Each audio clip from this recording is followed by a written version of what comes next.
ఓం నమ శివాయ శంభో శంకర హరంబర మాదేవ ఏడుకొండలవాడ వెంకటేశ్వర యా లక్ష్మీ నరసింహస్వామి నీ పాదాల సాక్షిగా ఓం నమ శివాయ. ఈ మార్చ్ 1వ తారీఖు నుంచి 15వ తారీఖు వరకు ఒకసారి గవలేసి చూద్దాం. మేషరాశి వారికి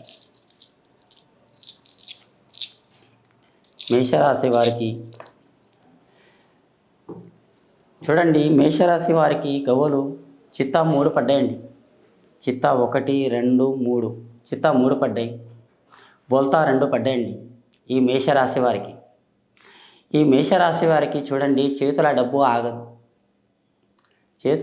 ఆగదు, నోట్ల మాట దాగదు. ఏదన్నా మాట వచ్చిందా నోటి ముంగనే చెప్పేస్తారు. మీరు ఒకరిని అవసరం పడితే దుంకులాడతారు, మీ అవసరం పడితే ఎవరు రాడు. మీరు ఒకరికి సహాయపడతారు, మీకెవరు సహాయపడరు. మీ అదృష్టం రేఖ, బలం రేఖ సుఖంగా ఉంది.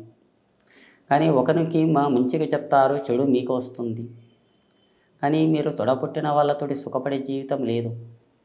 ఉంటే 10 రూపాయలు తింటారు, లేకుంటే ముద్రుకుంటారు. కష్టానికి సుఖానికి దేవుడిచ్చిన అన్నం బట్ట బాగుంది.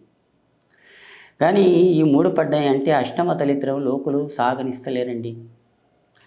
ఈ మార్చి 1 నుంచి 15వ తారీఖు వరకు మీకు ఏది చేసినా కానీ అడ్డంకులు, చికాకులు వస్తాయండి. అది పోవాలంటే మీరు ఏం చేయాలంటే దేవునికి పూజించాలంటే శివరాత్రి వస్తుంది, శివ అనుకుంటా శివునికి పూజించండి. మీ అదృష్టం, మీ దళిద్రం అనేది దూరం అయిపోతుంది. కానీ హంసగడియ ఆలోచన రేఖాటంలో అభిషేకం కూడా చేయొచ్చండి, మంచిది. శివరాత్రి రోజు అభిషేకం చేపించండి, మీ అనుకున్న దళిద్రం అనేది దూరం అయిపోతుందండి. మీ అరకత్ బరకత్లో కూడా మంచిగా ఉంటుంది. రాబోయే దినాల్లో కూడా మీకు మంచిగా ఉందండి. చేసే పనుల్లో కూడా బాగుంటుంది. కానీ కొత్త వ్యవహారాలు కూడా మంచిగా ఉందండి. శివరాత్రి వెళ్ళిపోతే మీ దళిద్రం మొత్తం వెళ్ళిపోయినట్టు అవుతుందండి. అనుకున్న పనుల్లో కానీ చేసే పనుల్లో కానీ మంచిగా ఉంది. ముగ్గురితో కానీ పార్ట్నర్ పని చేయవద్దండి. మూడోది రకం కూడా ఉన్నది. ముగ్గురితో పార్ట్నర్ పని చేయవద్దు, ముగ్గురితో స్నేహం కూడా చేయకూడదు. ముగ్గురు కలిసి ఏదన్నా జాబు, ఉద్యోగం, నౌకరీ ఏదో చిన్నదో పెద్దదో అలాంటి పనులు కూడా చేయకూడదు, మంచిది కాదు.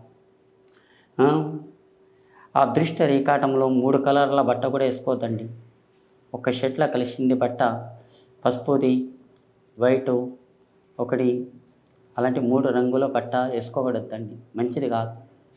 అదృష్టం రేఖాటం, బలం రేఖాటంలో కూడా బాగుంది. మీరు ఏదన్నా చేయాలనుకున్న పనుల్లో కానీ మంచిగా ఉంది. కానీ ఆ అదృష్ట రేఖాటం ఈ సంవత్సరం మీరు ఏ పని చేసినా కానీ శుభంగా ఉందండి. మీ అనుకున్న పనుల్లో మంచిగా జరుగుతుంది.